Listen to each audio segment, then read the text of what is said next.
स्वागत है आपका, आपके साथ मैं हूं राम मोहन शर्मा। विपक्ष के 9 नेताओं ने प्रधानमंत्री नरेंद्र मोदी को चिट्ठी लिखकर केंद्रीय एजेंसियों के दुरुपयोग का आरोप लगाया। चिट्ठी में विपक्ष ने सीबीआई और ईडी जैसी एजेंसियों के दुरुपयोग करने की बात कहते हुए बीजेपी की निंदा की है। पत्र में राज्यपाल पर लिखा गया है कि चुनी हुई लोकतांत्रिक सरकारों के काम में दखल देने का एक तरह से आरोप लगाया गया और कहा गया है कि राज्यपाल केंद्र और राज्यों के बीच बढ़ती दरार का कारण बन रहे हैं। विपक्षी नेताओं की चिट्ठी में लिखा है कि लोकतंत्र से तानाशाही की ओर बढ़ रहा है देश, सीबीआई और ईडी का गलत इस्तेमाल हो रहा है। इसके साथ ही विपक्ष पर एजेंसियों का गलत इस्तेमाल किया जा रहा है। विपक्षी नेताओं के ऊपर गलत तरीके से कार्रवाई हो रही है। बीजेपी में शामिल नेताओं पर जांच धीमी है। चुनी सरकार के काम में राज्यपाल का भी दखल होता है।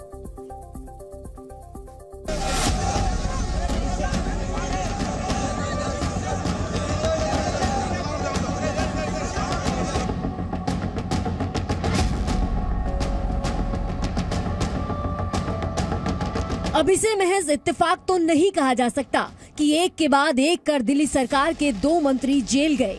गिरफ्तारी के 8 महीने बाद सत्येंद्र जैन को मंत्री पद छोड़ना पड़ा और फिर डिप्टी सीएम मनीष सिसोदिया को भी कुर्सी छोड़नी पड़ी। अब विपक्ष के 9 बड़े नेताओं ने मिलकर प्रधानमंत्री मोदी को चिट्ठी लिखी है और इस चिट्ठी में उसी सीबीआई और ईडी की निंदा है जिसकी कार्रवाई के घेरे में आज विपक्ष के कई नेता हैं। प्रधानमंत्री मोदी को चिट्ठी लिखने वालों में अरविंद केजरीवाल और ममता बनर्जी से लेकर अखिलेश यादव, उद्धव ठाकरे और शरद पवार तक शामिल हैं। चिट्ठी में सिर्फ सीबीआई और ईडी पर ही सवाल नहीं है, राज्यपाल पर भी सवाल उठाए गए हैं। लेटर में लिखा गया है कि चुनी हुई लोकतांत्रिक सरकारों के काम में राज्यपाल दखल देते हैं। केंद्र और राज्यों के बीच बढ़ती दरार का कारण राज्यपाल को बताया गया है। ये तो चिट्ठी की बात है। भ्रष्टाचार को लेकर विपक्ष और सरकार आमने सामने है। खुद प्रधानमंत्री मोदी विपक्षी नेताओं का बिना नाम लिए सार्वजनिक मंच से बयान दे चुके हैं। हमसे सीखिए, जैसे हम ईमानदार हैं आप भी ईमानदार बनिए। होना चाहिए कि नहीं होना चाहिए? दूसरों से अच्छी बात सीखनी चाहिए कि नहीं सीखनी चाहिए? हम ईमानदार हैं, हम कट्टर ईमानदार हैं। हम बोलते हैं हम कट्टर ईमानदार हैं। कुछ लोग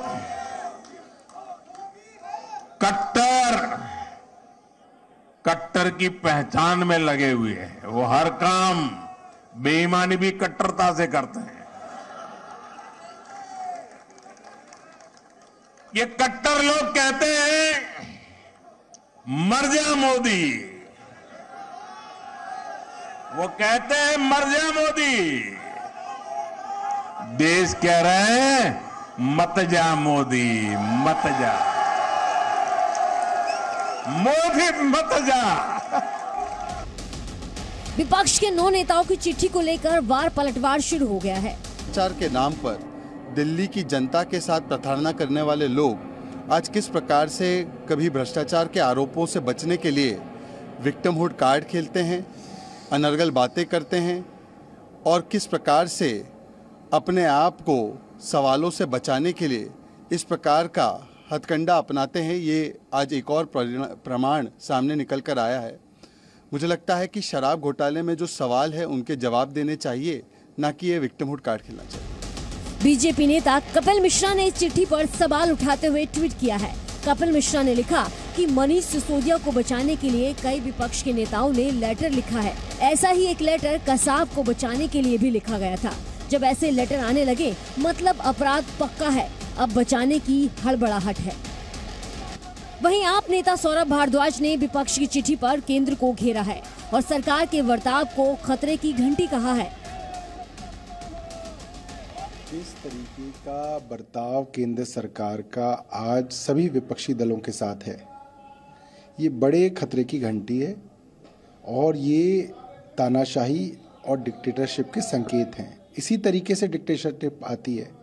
पहले अपने विरोधियों को कमज़ोर किया जाता है, उनके ऊपर झूठे आरोप लगाए जाते हैं, उनके खिलाफ प्रोपेगेंडा चलाया जाता है और फिर ये कहा जाता है कि मैं ही भगवान का अवतार हूँ, जिसको ईश्वर ने जो है हमेशा जो है राजा बने रहने के लिए भेजा है और इसलिए अब मैं राजा बन गया हूँ। तो ये जो है संकेत डिक्टेटरशिप के हैं और पूरा देश देख रहा है कि जो विपक्ष की इस चिट्ठी को 2024 की तैयारियों से जोड़कर देखा जा रहा है। खास बात यह है कि विपक्ष के लगभग सभी दलों के नेता चिट्ठी लिखने में शामिल हैं, तो इसका मतलब ये निकाला जा रहा है कि विपक्ष के खिलाफ ये सभी एकजुट हैं। लेकिन इस सोच पर अभी से ही सवाल उठ रहे हैं। सवाल ये है कि विपक्ष का नेता कौन होगा। ऐसे कई दल हैं जो अपने नेता को पीएम कैंडिडेट मानते हैं। सवाल ये भी है कि इन विपक्षी दलों का नेता कौन होगा। हम आपके सामने ये सवाल इसलिए उठा रहे हैं क्योंकि 2024 का लोकसभा चुनाव अब दूर नहीं है। एक तरफ विपक्षी दल प्रधानमंत्री को चिट्ठी लिख रहे हैं, तो दूसरी तरफ कई दल सभी सीटों पर चुनाव जीतने का दावा भी कर रहे हैं।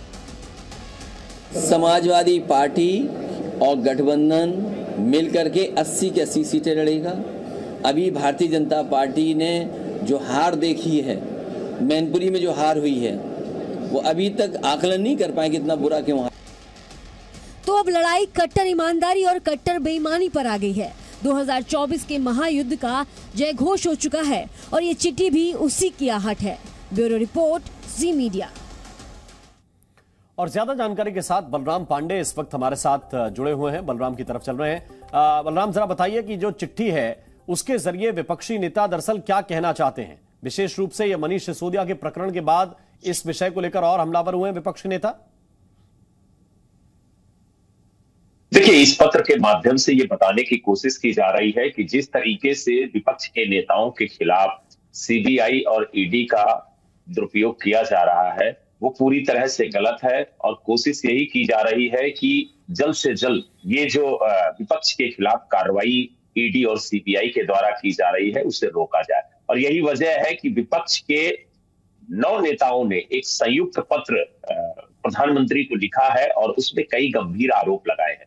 उन्होंने कहा कि जो विपक्ष का नेता अगर बीजेपी में शामिल हो जाता है तो उसके खिलाफ जो जांच एजेंसियां हैं वो कार्रवाई नहीं करती हैं, लेकिन अगर वो विपक्ष का नेता बीजेपी में शामिल होने से मना कर देता है तो उसके खिलाफ कई तरीके की कार्रवाई की जाती है, उसे सलाखों के पीछे तक पहुंचा दिया जाता है। इतना ही नहीं, ये भी आरोप लगाया गया है इस पत्र में कि जहां पर विपक्ष की सरकार है, यानी जिस राज्य में बीजेपी की सरकार। आपको रोकना चाहते हैं सुधांशु त्रिवेदी, बीजेपी के नेता क्या कह रहे हैं, उनकी बात सुनाते हैं। तो इससे बहुत स्पष्ट हो जाता है कि आज की यह वो पार्टियां हैं जिन्होंने संवैधानिक पदों पर बैठकर भ्रष्टाचार को अपना अधिकार मान लिया था और आज उस अधिकार से उपजा हुआ अहंकार इस सीमा तक पहुंच गया है कि वो जांच से भी इनकार कर रहे हैं। यह दुखद विषय है कि जांच एजेंसियों को और देश की व्यवस्थाओं को धमकाने का प्रयास किया जा रहा है। मुझे स्मरण आता है कि यह तो स्वतंत्रता का अमृत महोत्सव वर्ष है और स्वतंत्रता की शुरुआत लोकमान्य तिलक जी के उस उद्घोष के साथ हुई थी कि स्वराज्य हमारा जन्मसिद्ध अधिकार है, परंतु शायद उन्होंने स्वप्न में भी नहीं सोचा होगा कि कुछ समय बाद एक दौर ऐसा आएगा जब इस देश की सत्ता में वो लोग बैठेंगे जो ये कहेंगे कि भ्रष्टाचार मेरा सत्ता सिद्ध अधिकार है और मेरी पार्टी सिर्फ मेरे परिवार का कारोबार है। ये तो वो लोग हैं जिन्होंने सारी संपत्तियां अर्जित की, अपने परिवार के रूप में पार्टियों को चलाया। लोकतंत्र का लेश मात्र इनके कार्य, विचार और व्यवहार में दिखाई नहीं पड़ता है। वो जब आज आके दुहाई देते हैं तो मुझे लगता है कि देश की जनता बहुत प्रबुद्ध है। और एक फैक्ट बोल देना चाहता हूं, कहते हैं 2014 के बाद ऐसा हुआ। 2004 से 14 के बीच में भ्रष्टाचार के आरोप में जिन जिन नेताओं के ऊपर जांच एजेंसियों की जांच का सामना करना पड़ा या कोर्ट के द्वारा जांच का सामना करना पड़ा, उसमें लगभग 42 नेता थे और उसमें 41 गैर भाजपाई थे। उस समय कौन था? अर्थात आपका चरित्र दागदार तब भी था, दागदार अब भी है। केवल उस दाग से देश के लोकतंत्र को मुक्त करने के प्रयास के विरुद्ध आप हाहाकार कर रहे हैं। सर, दूसरी तरफ सीबीआई ने मनीष सिसोदिया के लिए कहा है कि कोऑपरेट नहीं कर रहा है अभी भी, जहां मनीष सिसोदिया कह रहे हैं कि उनके साथ मेंटली हैरेसमेंट किया जा रहा है। दिल्ली की एक्साइज पॉलिसी का मामला अपने आप में एक अद्भुत मामला है। एक राज्य सरकार एक नीति लाती है, जैसे ही उस पर जांच शुरू होती है सीबीआई की, वो नीति को विड्रॉ कर लेती है, वापस कर लेती है, और फिर उस नीति के समर्थन में हाहाकार मचाती है। ये अपने आप में उनके अंदर बैठे हुए ग्लानि, या इसे शब्दशः ना लिया जाए, अंदर बैठे हुए चोर को दर्शा रहा है। इससे तो मुझे वही पंक्ति याद आती है, इसको मैं कैविएट लगा के कह रहा हूं, मैं शब्दशः नहीं, क्योंकि वो तो अदालत तय करेगी, मगर हिंदी की बड़ी प्रसिद्ध कहावत है कि उल्टा चोर कोतवाल को डांटे। मतलब आज वही स्थिति हो गई है। जिनके ऊपर जनता के धन चोरी का आरोप है, वो आज बाहें हटाकर अपने को कट्टर ईमानदार साबित का दावा करते हुए एजेंसियों को धमका रहे हैं। तो हिंदी की वह उक्ति, उल्टा चोर कोतवाल को डांटे, बिल्कुल इन पर अक्षरशः चरितार्थ होती है।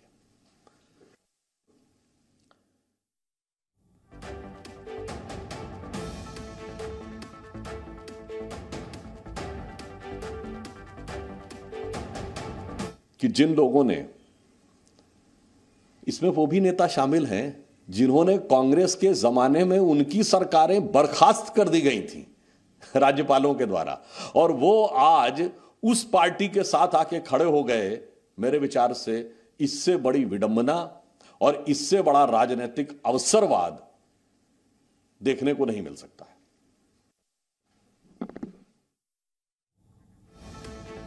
तो आप ये सुन रहे थे सुधांशु त्रिवेदी को, और सुधांशु त्रिवेदी कह रहे हैं कि राज्यपालों का या केंद्र सरकार का दुरुपयोग कांग्रेस ने जितना किया है उतना किसी सरकार ने नहीं किया है, और उनकी जिनकी सरकारें बर्खास्त हुई वो भी आज इस सरकार पर, यानी कि हमारी सरकार पर यह आरोप लगा रहे हैं। बलराम पांडे हमारे साथ लगातार बने हुए हैं, एक बार फिर मैं उनकी तरफ चल रहा हूं। बलराम, ये जो कोशिश है कि ये बताया जाए कि नहीं ईडी सिर्फ कार्रवाई कर रही है और सीबीआई कार्रवाई कर रही है, तो सिर्फ विपक्षी नेताओं के ऊपर ही की जा रही है, बजाय इसके ये बताया जाए शायद कि नहीं हमारे यहां कोई दाग है ही नहीं, कोई भ्रष्टाचार है ही नहीं। यह कहा जा रहा है कि कार्रवाई एक तरफा हो रही है और देख देख कर, चुन चुन कर हो रही है। बिल्कुल, इस पत्र में यही लिखा गया है विपक्ष के द्वारा कि जिस तरीके से विपक्ष के नेताओं के खिलाफ कार्रवाई हो रही है वो सिर्फ बदले की भावना से हो रही है और राजनीति से प्रेरित कार्रवाई है। और यही वजह है कि आज जब पत्र लिखा है तो 9 नेता इसमें शामिल है, चाहे वो दिल्ली के मुख्यमंत्री अरविंद केजरीवाल हो, चाहे पंजाब के मुख्यमंत्री भगवंत मान हो, इसके अलावा ममता बनर्जी भी इसमें शामिल है, और जो बीआरएस के प्रमुख हैं चंद्रशेखर राव वो भी इसमें शामिल हैं, और फारूक अब्दुल्ला भी इस पत्र में अपनी बात को रखते हैं। साथ ही जो उत्तर प्रदेश के पूर्व मुख्यमंत्री और समाजवादी पार्टी के राष्ट्रीय अध्यक्ष हैं अखिलेश यादव, उन्होंने भी सीबीआई और ईडी के दुरुपयोग का हवाला दिया है। और साथ ही जो बिहार के उप मुख्यमंत्री है तेजस्वी यादव, उन्होंने भी अपनी बात को रखा और कहा कि केंद्र सरकार के द्वारा विपक्ष के खिलाफ ईडी और सीबीआई का दुरुपयोग किया जा रहा है। साथ ही ये भी कहा गया कि जिस तरीके से पंजाब में, जिस तरीके से दिल्ली में राज्यपाल के द्वारा सरकारों के काम को रोकने की कोशिश की जा रही है, वो भी कहीं ना कहीं केंद्र सरकार और बिल्कुल। बलराम, वापस लौट के आता हूं आपके पास। आम आदमी पार्टी के सांसद राघव चड्ढा का इस मामले को लेकर क्या कहना है, ये भी आपको सुनाते हैं। तमाम मुख्यमंत्री जिनको देश की जनता ने चुना है, जिन लोगों की वोट की ताकत से ये मुख्यमंत्री, ये पूर्व मुख्यमंत्री एक सरकारों में रहे हैं, सरकारें चलाई हैं, आज ये अपने ही देश के प्रधानमंत्री से एक अपील कर रहे हैं कि एजेंसियों का दुरुपयोग छोड़ दीजिए, एजेंसियों को इंडिपेंडेंट तरीके से फंक्शन करने दीजिए। और ये सारी जो कवायद है ये ईडी सीबीआई तक लिमिटेड नहीं है। आप देखिए इस देश में गवर्नर और लेफ्टिनेंट गवर्नर के दफ्तर का दुरुपयोग कर कर, जो एक कॉन्स्टिट्यूशनल ऑफिस है, उसका दुरुपयोग कर कर पॉलिटिकल स्कोर्स को सेटल किया जा रहा है और हर कोशिश की जा रही है कि विपक्ष को कमजोर किया जाए, खत्म किया जाए। आप विपक्ष लड़िए, आप सत्ता में हैं लड़िए, लेकिन चुनाव के रण के मैदान में लड़िए। एजेंसियों का इस्तेमाल कर कर, गवर्नर के दफ्तर का इस्तेमाल कर कर आप केवल विपक्ष को ही खत्म करने की कोशिश नहीं कर रहे हैं, इस देश की लोकतांत्रिक बुनियाद को हिला रहे हैं। आप ये सुन रहे थे राघव चड्ढा को, जो कह रहे हैं कि इस लोकतंत्र की बुनियाद को हिलाने का काम किया जा रहा है। दरअसल विपक्ष के 9 नेताओं ने प्रधानमंत्री नरेंद्र मोदी को चिट्ठी लिखकर केंद्रीय एजेंसियों के दुरुपयोग का आरोप लगाया। चिट्ठी में विपक्ष ने सीबीआई और ईडी जैसी एजेंसियों के दुरुपयोग करने की बात कहते हुए बीजेपी की निंदा की। पत्र में राज्यपाल पर लिखा गया कि चुनी हुई लोकतांत्रिक सरकारों के काम में दखल दिया जा रहा है। राज्यपाल केंद्र और राज्यों के बीच बढ़ती दरार का कारण बन रहे हैं। किस किसने ये चिट्ठी लिखी है वो हम आपको दिखा रहे हैं। चंद्रशेखर राव इसमें है, अखिलेश यादव इस चिट्ठी में है, और इसके साथ साथ क्या कहा गया है ये भी जरा आप समझिए। लोकतंत्र से तानाशाही की ओर देश बढ़ रहा है, सीबीआई और ईडी का दुरुपयोग किया जा रहा है, गलत इस्तेमाल हो रहा है, विपक्ष के नेताओं पर एजेंसियों का गलत इस्तेमाल हो रहा है, बीजेपी में शामिल नेताओं पर जांच नहीं होती, जांच धीमी कर दी जाती है, चुनी सरकार के काम में राज्यपाल दखल दे रहे हैं। ये कई पॉइंट्स ऐसे हैं जो इस चिट्ठी में शामिल किए गए हैं, और 9 विपक्षी नेताओं ने प्रधानमंत्री को यह चिट्ठी लिखी है।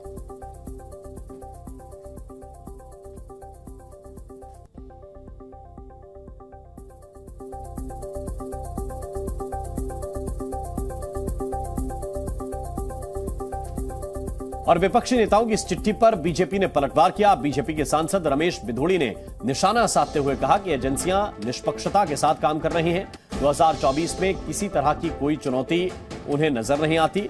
और बिधूड़ी ने यह भी कहा है कि जो जांच एजेंसियां हैं वो अपना काम पूरी निष्पक्षता के साथ कर रही हैं।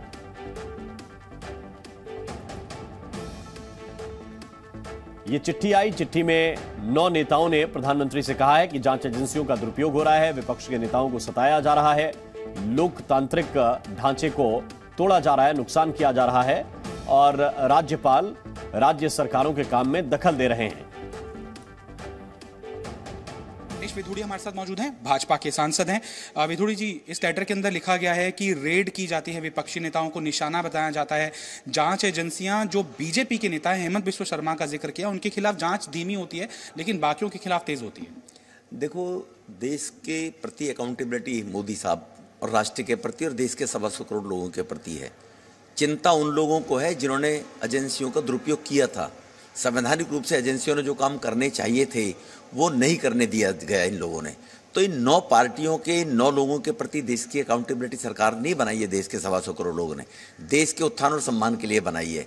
इनको खतरा है जो देश का पैसा लूट कर किसी ने ऑस्ट्रेलिया में लगाया हुआ है, किसी ने सिंगापुर में लगाया हुआ है, कहीं होटल बना रखे हैं, तो अब इनको ये चिंता है। तो दुरुपयोग अब नहीं हो रहा एजेंसियों का। एजेंसियों का दुरुपयोग उस समय हुआ कि इंडिपेंडेंटली एजेंसी काम कर देना चाहती थी।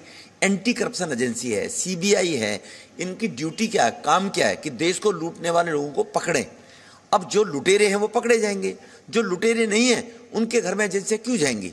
तो इसलिए उनको अपनी चिंता है, देश की चिंता नहीं है। राज्यपाल और उपराज्यपाल का भी जिक्र किया है कि वो केंद्र और सरकारों के बीच में जो खाई है वो बढ़ा रहे हैं। शरद पवार जी वहां जाएं जब वो कांग्रेस में हुआ करते थे और किस प्रकार से राज्य की सरकारों को राज्यपालों के द्वारा गिरा दिया जाता था।